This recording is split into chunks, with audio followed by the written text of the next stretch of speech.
അതാണ് നമ്മൾ ഫോളോ ചെയ്യേണ്ടത്. അല്ലെങ്കിൽ അത് കഴിച്ചാൽ അവരുടെ രീതി നമുക്ക് വരും എന്നൊക്കെ പറയുന്നതാണെന്നുണ്ടെങ്കിൽ ഞാൻ ആലോചിച്ചു പോണത് ഇപ്പൊ മുസ്ലിങ്ങളുടെ പ്രത്യേകിച്ച് നമ്മൾ മുഹമ്മദ് നബി ഏറ്റവും കൂടുതൽ കഴിച്ചിരുന്ന ഒരു ഇറച്ചി എന്ന് പറയുന്നത് കോഴിയായിരുന്നു. അതുകൊണ്ടാണ് ഇനി മുഹമ്മദ് നബി ഒരു കോഴിയുടെ സ്വഭാവം കാണിക്കണത്. ഞാൻ പലപ്പോഴും ആലോചിച്ചിട്ടുള്ള ഒരു സാധനമാണ്. കോഴികളുടെ സ്വഭാവം കണ്ടിട്ടില്ലേ?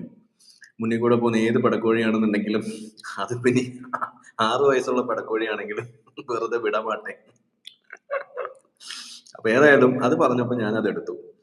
മുഹമ്മദ് നബി കോഴിയെ കഴിച്ചത് കൊണ്ടാണ് മുഹമ്മദ് നബിക്ക് കോഴിയുടെ സ്വഭാവം കിട്ടിയത് എന്ന് പറയുന്നതാണ് കുറച്ചുകൂടി നല്ലതെന്നാണ് എനിക്കുള്ള അഭിപ്രായം. വളരെ മികച്ച പോയിന്റ് ആണ് അത്. Okay, What kind of argument is that supposed to be? We are now judging animals and whether to eat their meat based on whether they abide by human morals or not. Many Muslim sources claim that if we eat pork, we adopt characteristics of the pig.